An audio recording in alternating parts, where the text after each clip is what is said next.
kita panjatkan dari Allah Subhanahu wa taala yang telah memberi kita melipat kecepatan dan kesehatan sehingga pada kesempatan ini kita semua bisa menghadiri sajikan filosofi kita salam. Jangan lupa kita kirimkan ke Allah junjungan Nabi besar Muhammad SAW yang telah membawa umatnya dari lembah penuh dan kebodohan ke alam penuh ilmu pengetahuan seperti yang kita rasakan pada saat sekarang ini. Bapak Ibu semua, sosialisasi ini diadakan sesuai dengan perintah Tugas tentang mensosialisasikan tentang filosofi Ki Hajar Dewantara dan budaya positif. Filosofi pendidikan menurut Ki Hajar Dewantara adalah bahwa pendidikan itu menuntut segala kekuatan kodrat yang ada pada anak agar mereka dapat mencapai keselamatan dan kebahagiaan yang setinggi-tingginya, baik sebagai manusia maupun sebagai anggota masyarakat. Dalam filosofi Ki Hajar Dewantara, peran itu sebagai penuntut. Pendidik menuntut tumbuh atau hidupnya kekuatan kodrat anak agar dapat memperbaiki lakunya, bukan dasarnya, hidup dan tumbuhnya kekuatan kodrat anak. Nah, di sini kodrat anak itu terbagi dua. Yaitu kodrat alam dan kodrat dalam. Apa itu kodrat alam? Kodrat alam adalah yang sudah ada pada anak, sudah ada pada dasar anak yang ada di lingkungannya. Misalnya seperti kodrat anak yang hidup di lingkungan pedesaan akan berbeda dengan kodrat alam anak yang ada di perkotaan. Nah, contohnya misalnya lingkungan sangat berpengaruh terhadap tumbuh perkembangan kodrat anak. Jadi kalau selama ini kita mendengar bahwa anak itu adalah sebuah kertas kosong, tetapi menurut pendidikan Ki Hajar Dewantara, anak itu adalah dia sudah terlahir dengan adanya guratan-guratan halus yang tugas kita adalah mempertajam. Jadi setiap anak itu unik, ada keunikannya masing-masing. Nah, keunikannya itu akan terlihat, akan menonjol apabila kita bisa menuntunnya, mengarahkannya sesuai dengan potensi yang ada pada. Kemudian kodrat zaman. Nah, kita sebagai pendidik, apalagi tentang sekarang dengan perkembangan dunia digital, nah kita harus bisa mengimbangi bagaimana kita mendidik anak itu sesuai dengan perkembangan zaman. Misal, kalau zaman kita sekolah dulu, misalnya kita mencari apa ya? Kayak seperti clipping misalnya, clipping. Nah, kalau sekarang kan orang sudah mulai berkurang. Nah, sekarang orang banyak perginya ke digital. Misalnya kita suruh anak mencari informasi yang ada di sosial media atau mana. Dengan catatan lain, kita harus menjelaskan bagaimana cara memanfaatkan media sosial yang baik dan bagaimana apa kelebihan yang akan kita dapatkan kalau kita menggunakan sosial media dengan baik dan apa kekurangannya kalau kita tidak menggunakannya sesuai dengan perkembangan anak kita. Nah, kemudian kita sebagai guru juga harus bisa menjawab tantangan-tantangan tentang perkembangan teknologi sekarang. Apalagi sekarang kita sudah mempersiapkan diri untuk menyambut tantangan 4.0. Nah, zaman pendidikan dari zaman dahulu sampai sekarang tetap berubah. Jadi tugas kita menyesuaikan. Jadi tidak bisa. Tetapi dengan adanya keinginan kemauan kita ingin berubah menjadi setidaknya seperti orang lain. Oke, tidak harus berlebih, tapi kita harus berusaha untuk menambah kualitas diri kita agar kita bisa juga menularkan kepada anak kita. Nah, pendidik itu bagai seorang petani. Nah, petani dia pasti menanam banyak bibit. Ada bibit jagung, ada bibit padi, ada bibit kedelai. Nah, sebagai petani yang baik, kita harus merawat bibit tersebut yang kita tanam dalam sebuah kelas. Nah, sebuah kelas itu apa? Pembelajaran. Nah, pembelajaran seperti apa? Pembelajaran yang berpihak kepada anak. Nah, menurut Ki Hajar Dewantara, kita sebagai guru ini harus menghamba kepada anak. Narasinya adalah bukan nanti kita mengikuti semua dunia anak, tetapi kita harus memenuhi segala kebutuhan anak, memahami karakter anak dengan keunikan metodenya yang berbeda-beda. Nah, jadi dalam memberikan pendidikan, petani itu harus menuntut, contohnya bibit jagung, menuntut bibit jagung tersebut menjadi tanaman yang subur. Nah, sama dengan kita guru, kalau ingin kita anak kita pintar, berarti kita berusaha bagaimana semaksimal mungkin supaya anak itu bisa meneruskan atau menyerap ilmu yang kita sampaikan. Kita harus mengarahkan anak sesuai dengan potensinya. Bibit jagung jangan dipaksakan dia tumbuh menjadi padi. Nah, cara merawat padi beda dengan merawat jagung. Tidak mungkin dipaksakan. Nah, kita tuh juga bilang anak. Anak itu dia kualitasnya berbeda, kemampuannya berbeda. Itu sudah kodrat alamnya. Nah, jadi kita harus memahami. Ini bukan tabula rasa. Nah, tadi saya jelaskan bahwa anak itu bukanlah selembar kertas putih yang bisa digambar oleh keinginan kita orang dewasa. Anak didik kita itu bukan bisa kita gambar sesuai dengan keinginan guru. Harus kita paksakan seperti itu. Tetapi anak tersebut sudah lahir dengan goresan dan dengan talenta, kemampuannya masing-masing. Dan kita harus mengarahkan untuk menjadi lebih baik lagi. Jadi kalau dibilang anak kita lahir seperti kertas putih, jawabannya adalah tidak. Itu kalau menurut pemikiran Ki Hajar Dewantara. Karena kekuatan kodratnya masih sama, maka tugas kita lah untuk menempelkan garis-garis sama tersebut dan memperbaiki tingkah lakunya menjadi manusia seutuhnya yang berguna bagi kehidupan mereka selanjutnya. Kemudian pendidik itu tugasnya menumbuhkan budi pekerti. Budi pekerti adalah karakter yang berhasil bersatunya kira, pikiran, dan perasaan sehingga menimbulkan tenaga. Kalau budi itu adalah cipta, rasa, dan karsa. Nah, apa itu cipta? Cipta adalah pikiran, karsa adalah perasaan, dan karsa adalah kemauan.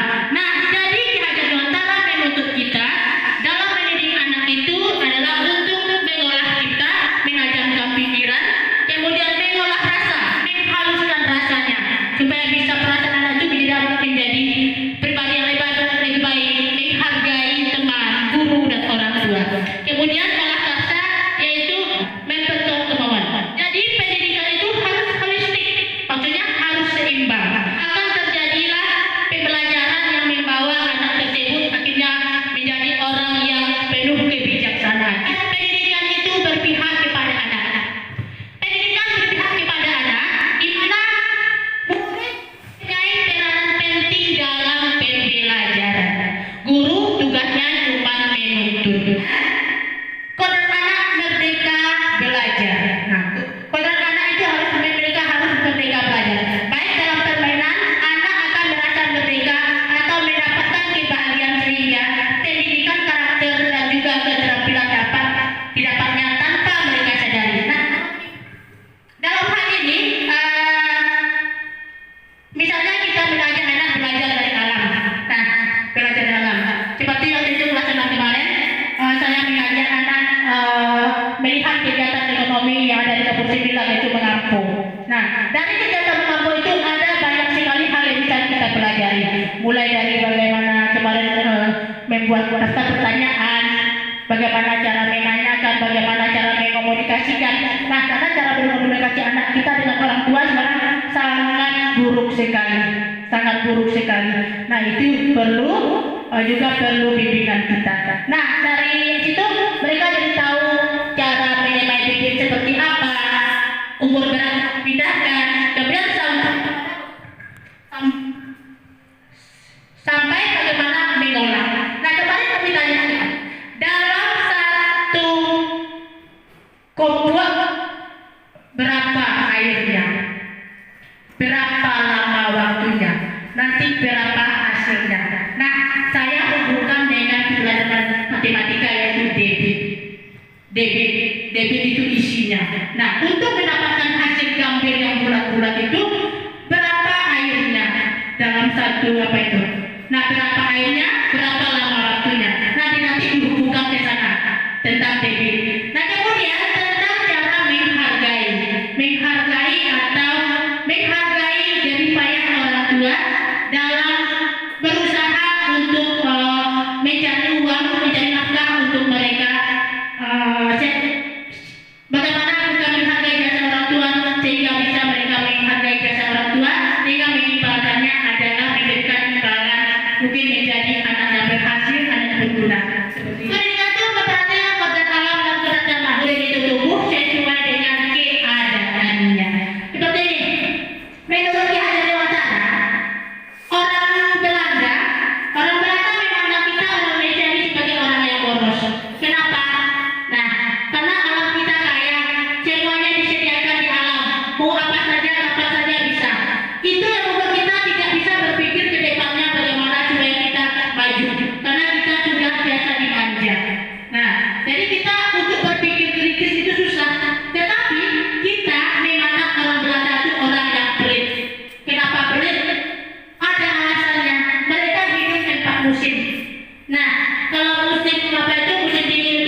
itu satu yang tumbuh. Nah, mereka juga harus berhemat supaya bisa mereka pas musim dingin itu mereka tetap makan. Nah, jadi itulah lingkungan yang mengajak mereka untuk bersikap seperti itu. Itu juga berbeda cara yang akan menjadi kebiasaan. Jadi Bapak Ibu, tujuan akhir dari pendidikan guru penggerak yang kami lakukan ini adalah memiliki profil pelajar Pancasila yang merupakan pedoman untuk pendidikan Indonesia dalam membangun karakter anak menjadi pelajar sepanjang hayat. Nah, anak yang memiliki kompetensi, memiliki karakter sesuai dengan nilai-nilai Pancasila, yaitu beriman, anak yang bertakwa kepada Tuhan Yang Maha Esa dan berakhlak mulia, mandiri, bergotong royong, berkebinekaan global, bernalar kritis, dan pastinya kreatif adalah tentang budaya positif. Lingkungan sekolah sebagai salah satu lembaga yang punya berkepentingan dalam pembentukan karakter anak. Kita perlu membangun budaya positif. Disiplin positif merupakan unsur utama terwujudnya budaya positif. Nah, disiplin positif, apa itu disiplin? Untuk membangun budaya positif, kita perlu menyediakan lingkungan yang positif, aman, nyaman, agar murid mampu berpikir, bertindak, menciptakan dengan merdeka, mandiri, dan bertanggung jawab. Nah, salah satu strategi yang ditinjau ulang adalah bentuk disiplin yang kita jalankan di sekolah. Nah, ada tiga hal yang dapat memotivasi manusia dalam menjalankan disiplin. Yang pertama adalah itu apa makna kata disiplin. Ketika kita mendengar kata disiplin, yang terbayang di benak kita pasti adalah banyak kita menghubungkan dengan tata tertib, keteraturan, kepatuhan pada peraturan. Nah, kata disiplin itu juga sering kita hubungkan dengan hukuman. Padahal sungguhnya itu adalah berbeda. Karena belajar tentang disiplin positif tidak harus memberikan hukuman. Justru itulah hukuman itu merupakan salah satu alternatif terakhir apabila tentang disiplin positif itu tidak bisa digunakan sama sekali. Dalam budaya kita, makna kata disiplin dimaknai menjadi sesuatu yang dilakukan oleh seseorang untuk mendapatkan kepatuhan. Nah, kita cenderung menghubungkan kata disiplin tersebut dengan ketidaknyamanan. Apa saja motivasi perilaku manusia dalam melakukan disiplin positif? Yang pertama adalah untuk menghindari ketidaknyamanan atau hukuman. Nah, ini adalah tingkat terendah dari motivasi perilaku manusia. Biasanya orang yang motivasi perilakunya untuk menghindari hukuman atau ketidaknyamanan akan bertanya, apa yang terjadi apabila saya tidak melakukan? Sebenarnya mereka sedang menghindari permasalahan yang muncul yang bisa berpengaruh kepada mereka secara fisik, psikologis maupun mental. Kemudian untuk mendapatkan imbalan atau penghargaan dari orang lain. Salah satu tingkat di atas motivasi pertama, di sini orang berperilaku melakukan disiplin positif itu untuk mendapatkan imbalan atau penghargaan dari orang lain. Nah, orang dengan motivasi ini akan bertanya, apa yang akan saya dapatkan apabila saya melakukan hal tersebut? Ya, kemudian yang ketiga, untuk menghindari menjadi orang yang mereka inginkan dan menghargai diri sendiri dengan nilai-nilai yang mereka percaya. Bapak Ibu, untuk meningkatkan keyakinan disiplin itu, tentang disiplin itu, kita mulai dulu dari lingkungan yang ada di kelas kita. Mungkin di sekolah kita mungkin agak lingkungan terlalu luas, kita mulai dari lingkungan sekolah. Nah, bagaimana cara menjalankannya? Pertama adalah kita membuat keyakinan kelas. Kita buat keyakinan kelas. Nah, keyakinan kelas itu adalah kita buatnya di awal semester. Nah, bagaimana cara membuatnya? Itu kita sepakati dengan murid secara bersama-sama. Kemudian nanti juga minta pendapat kepada teman-teman sejawat juga dengan persetujuan kepala sekolah. Nah, suatu keyakinan akan lebih memotivasi seseorang dari dalam atau memotivasi diri dari bagian dalam. Nah, bagaimana proses pembentukan keyakinan kelas tersebut? Yang pertama, keyakinan kelas itu tidak lebih bersifat abstrak daripada peraturan yang lebih rinci dan konkret. Kemudian, keyakinan kelas berupa pernyataan-pernyataan yang universal. Kemudian, pernyataan keyakinan kelas senantiasa dibuat dalam bentuk-bentuk yang positif. Nah, kemudian keyakinan kelas sebenarnya tidak terlalu banyak sehingga mudah diingat dan bisa dipahami oleh seluruh warga kelas. Kemudian, keyakinan kelas sebenarnya sesuatu yang dapat diterapkan di lingkungan tersebut. Semua warga kelas hendaknya ikut berkontribusi dalam pembuatan keyakinan kelas. Yaitu caranya adalah dengan memberikan pendapat kita tentang keyakinan kelas yang akan kita buat. Nah, kemudian apabila keyakinan kelas itu setelah berjalannya waktu tidak bisa kita pakai, kita wajib meninjau ulang kembali. Nah, kita sesuaikan dengan waktu, dengan keadaan yang terjadi saat itu. Nah, nanti keyakinan kelas ini sangat akan berhubungan dengan namanya restitusi, yaitu bagaimana ketika seorang mengalami masalah, nah kita akan menanyakan keyakinan kelas ini dalam menyelesaikan masalahnya. Nah, bentuk keyakinan kelasnya, keyakinan kelas dilanjutkan dengan kesepakatan. Keyakinan kelas, contoh keyakinan kelas, nggak jelas, tapi kira-kira seperti itu. Nanti diajak anak ke depan membuatnya, nanti kita ambil mana yang sesuai dengan kelas kita. Kalau ini kami akhiri pembelajaran dengan berdoa. Nah, misalnya yang lain datang tepat waktu, tidak tidur dalam kelas, letakkan barang pada tempatnya, boleh sesuai dengan kesepakatan. Nah, nanti dalam pelaksanaannya sebenarnya ada sanksinya. Sebenarnya sanksi tidak ada, cuma untuk terwujudnya keyakinan kelas yang kita buat itu tentu harus ada umpan balik dari mereka yang melakukan kesalahan. Nah, tapi sebenarnya adalah bagaimana kita menerapkan keyakinan itu yang sudah disepakati supaya berjalan di kelas kita. 5 kebutuhan dasar manusia. Pertama adalah kebutuhan untuk bertahan hidup. Kemudian cinta dan kasih sayang. Misalnya kebutuhan akan diterima. Kemudian penguasaan. Kemudian kebebasan, kebutuhan akan pilihan. Kemudian kesenangan. Nah, di sini siswa yang melakukan kesalahan berarti mereka sedang berusaha memenuhi kebutuhannya. Mungkin caranya salah, yaitu tetapi tugas kita adalah mengarahkannya. Misalnya di contoh ya, dari contoh ini nanti kita akan tahu kebutuhan apa yang sedang dipenuhi oleh anak didik kita. Misalnya seperti ini. Ibu apa guru kelas 2A SD Pelita sedang bingung menghadapi ulah salah satu murid di kelasnya, bernamanya Doni. Beberapa anak di kelas 2A tertentang padanya untuk mengeluh. Doni ini sering minta bekal makan siang mereka dengan paksa.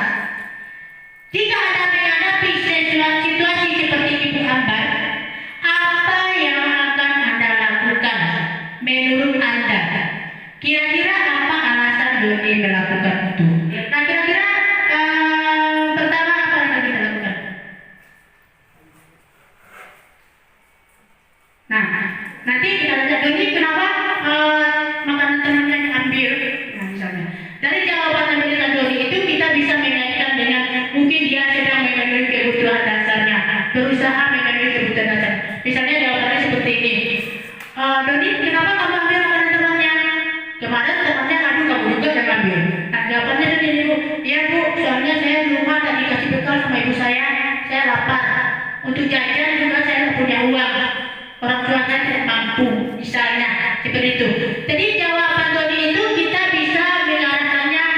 Doni sedang memenuhi kebutuhannya untuk bertahan hidup, seperti itu.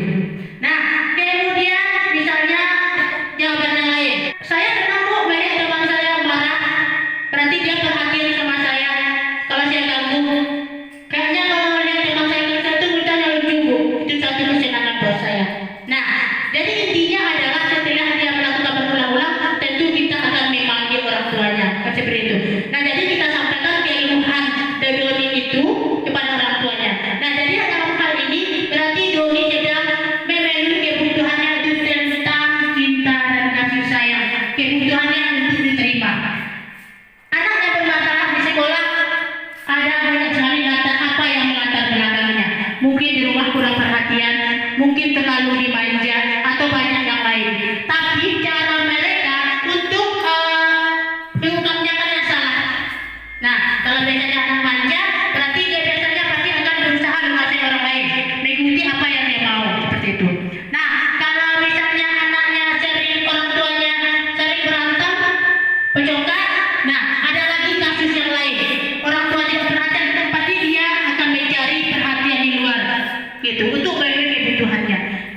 kasih apapun yang saya minta. Contohnya, nah berarti dia sudah berusaha memenuhi kebutuhannya itu tentang penguasaan. Dia harus dihargai, dia harus dianggap dia mampu memiliki kelebihan walaupun caranya salah. Kemudian kebebasan, kemudian adalah kebebasan. Orang tua saya betulnya itu saja bu, dadar telur. Bisa, teman saya menunya ganti-ganti. Saya mau juga seperti itu. Saya bilang sama ibu saya katanya uang nggak ada. Bisa. Nah, berarti dia sedang memberi kebutuhannya tentang kebebasannya. Mungkin dia tidak bisa mengungkapkan kepada orang tuanya. Mungkin kasihan. Orang tuanya sudah mengeluh tentang keuangan. Jadi dia mencari di luar. Untuk mencari memenuhi kebutuhan dasarnya dengan cara minta makanan temannya. Kemudian ketiga adalah mungkin jawabannya seperti itu. Saya sudah tanya kenapa Doni mengganggu teman, katanya iseng-iseng aja bu. Kebanyakan tiduran bu. Nah, intinya dia adalah senang apabila diperhatikan, senang melihat temannya misalnya menangis, kesal gitu. Melihat ekspresi temannya itu senang, kita panggil ke kantor senang. Nah, berarti dia sedang memenuhi kebutuhannya tentang kesenangan. Nah itu. Jadi apapun kebutuhan dasar anak itu, semuanya pasti ada di dalam anak didik kita. Dan untuk mengatasi masalah ini adalah posisi kita sebagai guru, yaitu kontrolnya pada kita guru. Ada berapa? 5 posisi kontrol kita sebagai guru dalam menangani masalah anak di sekolah. Nah, satu menghukum, kedua membuat orang merasa bersalah, ketiga teman, yang keempat monitor sebagai pemantau atau pengawas, ketiga manajer. Nah, kira-kira dari kelima posisi kontrol ini mana yang jadi kita lakukan Bapak Ibu?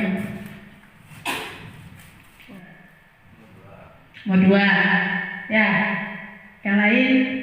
Nah, ini posisi kontrol.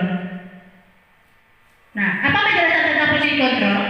Kontrol seorang penghukum, yaitu biasanya orang yang memposisikan dirinya sebagai penghukum akan bisa menghukum menggunakan hukuman fisik atau verbal. Orang yang menjalankan posisi penghukum senantiasa mengatakan bahwa sekolah memerlukan sistem atau alat yang dapat mendekat murid lebih dalam lagi. Nah, kalau guru dalam posisi kontrol seperti ini, biasanya saat anak melakukan kesalahan pasti begini, patuhi aturan saya atau awas. Nah, ternyata misalnya kamu lagi. Nah, gitu. Jadi kamu selalu saja salah. Itu adalah posisi kontrol seorang penghukum. Nah, yang kedua, rasa bersalah. Nah, posisi ini biasanya guru akan bersuara lebih lembut. Membuat orang merasa bersalah itu akan menjadi lebih bersalah. Kemudian orang yang melakukan kesalahan akan merasa tidak nyaman, semakin bersalah atau merasa rendah diri.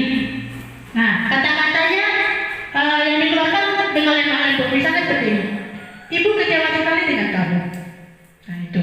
Misalnya berapa kali ya Bapak harus kasih tahu kamu? Pasti anaknya rasanya bersalah kan? Nah, kemudian misalnya kalau orang tua kamu tahu kamu perangainya seperti ini, pasti orang tahu kamu kecewa. Seperti itu.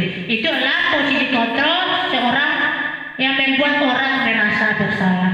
Kemudian ketiga, posisi kontrol sebagai guru, sebagai teman. Nah, guru di sini posisinya tidak menyakiti murid, tetapi berusaha mengontrol murid melalui persuasi.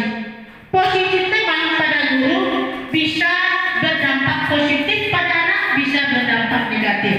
Nah, kalau segi positifnya misalnya adalah tentu terjadi hubungan yang baik dengan murid, begitu. Nah, kemudian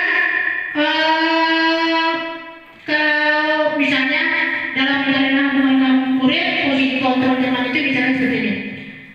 Guru sering mengucapkan, ayo bantulah Dewi Bapak ya. Gitu. Ayo ingat tidak bantu Bapak selama ini. Nah, misalnya yang lainnya, ya sudah kali ini tidak apa-apa, nanti ibu bereskan. Nah, dari posisi kontrol ini ada dampak positif dan dampak negatif. Apa dampak negatifnya? Nah, dari posisi teman, biasanya suatu saat guru tersebut pasti tidak akan selalu membantu anaknya, sehingga mereka kecewa. Nah, misalnya saya pikir Bapak Ibu teman saya, murid merasa kecewa dan tidak mau lagi berusaha. Hal ini mungkin timbulnya adalah murid itu hanya bertindak kalau guru tersebut memberikan imbalan kepada dia, seperti itu. Jadi posisi kontrol sebagai teman ini ada dampak negatifnya, ada dampak positif. Dampak negatifnya terjalin hubungan baik, dan dampak positifnya terjalin hubungannya baik. Dampak negatifnya murid itu melakukan itu tidak ikhlas. Nah, karena kita memberikan balasan misalnya seperti itu. Kemudian posisi kontrol yang terakhir adalah pemantau. Pemantau itu sama dengan mengawasi.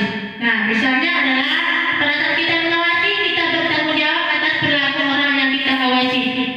Posisi menggunakan sanksi atau konsekuensi. Nah, kita dapat membicarakan hubungan pribadi kita dengan murid sebagai orang yang menjalankan posisi pemantau. Pertanyaan yang sering diajukan oleh pemantau apabila sedang memiliki masalah adalah, misalnya dia melakukan kesalahan dalam permainan. Nah, sebelum kita melakukan permainan, kita adakan peraturan. Ternyata dia salah, dia melakukan pelanggaran. Nah, kita bertanya, peraturannya apa ya? Gitu kan? Nah, apa yang telah kamu lakukan? Sanksi dan konsekuensinya apa? Nah, itu sebagai pemantau. Karena kita mengawasi mereka dalam bermain, misalnya dalam melakukan aktivitas. Misalnya. Yang ketiga adalah posisi sebagai manajer. Nah, pada posisi manajer ini menjelaskan bahwa guru dalam melakukan sesuatu itu bersama dengan murid. Bersama dengan murid. Nah, dalam prakteknya guru meminta anak untuk bagaimana cara menyelesaikan masalah yang dihadapinya, bagaimana dia bertanggung jawab. Nah, di sini guru mempersilahkan murid untuk mempertanggungjawabkan perilakunya. Nah, kemudian mengarahkan mendukung murid bagaimana dia menemukan solusi dari masalah yang sedang dia hadapi. Kemudian seorang manajer telah memiliki keterampilan apa dari posisi teman, pemantau, dan yang demikian bila jadi di waktu-waktu tertentu posisi guru itu akan mencakup dari 2 posisi kontrol atau 3 posisi kontrol, tergantung dengan masalah yang sedang dihadapi anak. Nah, dan ketiga antara posisi kontrol ini, posisi kontrol yang seharusnya digunakan adalah posisi manajer. Nah, posisi manajer itu bukan untuk mengatur perilaku seseorang. Kita membimbing murid untuk mengatur diri. Seorang manajer bukannya memisahkan murid dari kelompoknya, tetapi mengembalikan murid tersebut ke kelompoknya dengan lebih baik dan lebih karakternya lebih kuat. Nah, jadi di sini tugas guru adalah berperan menumbuhkan kesadaran murid tentang perlunya disiplin positif. Nah, posisi guru sebagai manajer ini nanti akan berhubungan dengan restitusi. Apa itu restitusi? Restitusi adalah proses menciptakan kondisi bagi murid untuk memperbaiki kesalahan mereka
ketentuan dasarnya, misalnya kita bisa menggunakan namanya segitiga restitusi.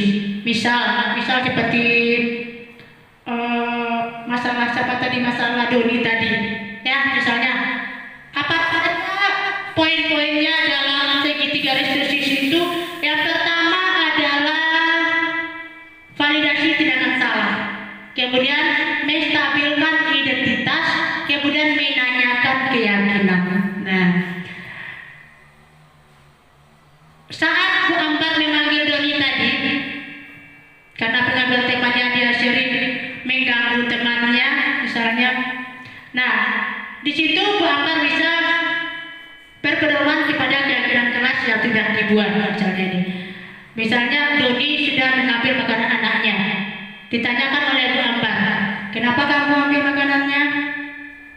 Dijawab oleh Doni. Nah, ditambah lagi tempat lain misalnya kan. Tapi di sini dalam restitusi ini kita memposisikan diri kita sebagai manajer. Nah, misalnya seperti Doni tadi, misalnya kenapa si Andi misalnya ya, Doni kenapa Andi nggak menangis? Saya ambil makanannya Bu, misalnya gitu. Kenapa diambil? Saya mau Bu makanannya, saya nggak punya makanan. Saya tidak dikasih bekal sama orang tua. Nah, seperti itu. Nah, jadi Doni tahu nggak? Menurut Doni itu tindakan Doni itu salah apa betul? Gitu ya. Nah, dia jawab salah Bu, katanya. Nah, di sini kita sedang melakukan proses namanya validasi tindakan yang salah. Murid menyadari kesalahannya. Kemudian menstabilkan identitas. Nah, kita panggil teman yang tadi yang diambil makanannya, ya. Nah, sekarang Doni sudah tahu dia salah ambil makanan Andi tadi, misalnya. Nah, sekarang Andi maunya seperti apa? Bisa, kalau anak emosi, ganti lagi Bu makanan saya, katanya. Jadi kan, nanti mungkin mereka akan cekcok, bertengkar, gitu ya. Bagaimana cara gantinya? Saya aja nggak punya. Bisa, kayak begitu. Nanti kita dulu menstabilkan seperti itu. Nah, menstabilkan supaya anak itu bisa tidak berkelahi di sana. Nah, dengan cara memberikan pengertian, dengan cara merespon.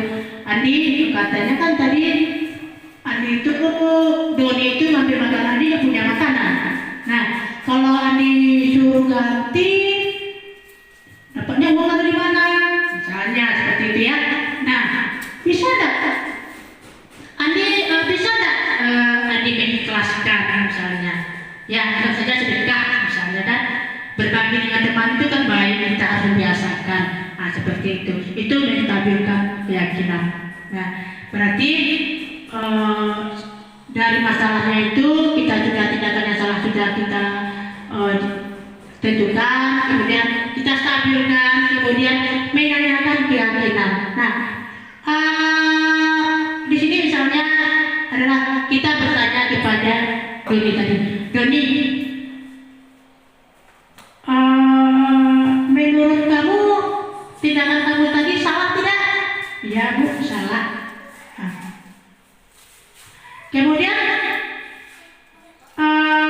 kita bertanya lagi kepada Doni, masih ingat tidak keyakinan kelas yang telah kita buat? Misalnya, sebelumnya guru sudah membuat keyakinan kelas, misalnya saling menghormati dan menghargai teman, atau tidak mengganggu teman, misalnya ya. Tahu Bu, apa juga keyakinan kelas kita? Nah, nanti disebutkan oleh Doni begitu. Nah, kira-kira menurut Doni tindakan Doni itu salah atau tidak? Salah, ya salah Bu. Nah, kalau salah bagaimana caranya? Nah, saya minta maaf Bu, misalnya. Kalau dia punya uang, kalau ada punya uang, saya ganti. Nah, mungkin karena temannya si Andi tadi melihat temannya sudah seperti itu, mungkin dia akan perlahan dia paham. Berarti temannya ini ngambil makanannya karena dia kurang makan, bisa termakan. Kemudian mungkin dia tak punya, misalnya itu. Nanti dia akan mengikhlaskan sendiri, jadi berantem, jadi bertengkar seperti itu. Nah, kemudian dari masalah yang timbul oleh Doni, kira-kira keyakinan kelas mana yang dilanggar? Kita tanyakan kembali keyakinan kelas yang telah kita buat. Oh iya Bu, saya melanggar keyakinan kelas tidak boleh mengganggu teman, Bu. Kita harus saling menghormati seperti itu. Nah, sekarang Roni kan sudah tahu masalahnya apa. Sudah, Bu. Nah, sekarang konsekuensinya apa yang harus dilakukan? Mungkin dia mengganti atau minta maaf. Nah, juga kita harus menekankan kepada yang Roni itu, hendaknya dia tidak memindahkan imbalan. Karena apa? Kalau kita sudah Doni tidak mengganti, nanti akan timbul masalah baru. Karena namanya anak bertengkar sekarang, nanti baikan, besok bertengkar lagi. Nah, kejadian kemarin lebih lagi. Kemarin kamu mengambil makanan saya ya, katanya. Kan sudah diganti, katanya. Seperti itu. Nah, jadi kita menghindari seperti itu. Dia mengganti makanan temannya itu jangan menimbulkan untuk menutupi kesalahannya, untuk membebaskan diri dari rasa bersalah. Tetapi dengan keikhlasannya yang merasa dirugikan tidak terbebani, kemudian yang melakukan kesalahan juga merasa tidak terbebani. Jadi mereka akan kembali berhubungan baik seperti itu. Jadi semuanya dalam restitusi itu adalah tugas kita bagaimana cara memberikan solusi, mengajak anak untuk mencari solusi dari permasalahan yang timbul. Jadi kalau kita bertanya seperti itu, nanti anak-anak pasti dia akan bisa menerima apa yang kita sampaikan. Misalnya kan seperti misalnya kalau ada anak bertengkar, nah hari ini dia lagi, besok dia lagi, kita pasti emosi kan, karena urusan kita begitu saja sebenarnya. Kamu lagi. Nah itu. Jadi kita harus memposisikan diri kita sebagai manajer. Memang sulit, tapi itu adalah tugas kita sebagai guru. Mungkin waktunya membutuhkan waktu, cuma kita sebagai guru cobalah berdamai dengan hati kita. Bagaimana kita bisa memberikan pelayanan yang baik kepada anak, sehingga kita bisa memenuhi kebutuhan yang dibutuhkan oleh peserta didik kita.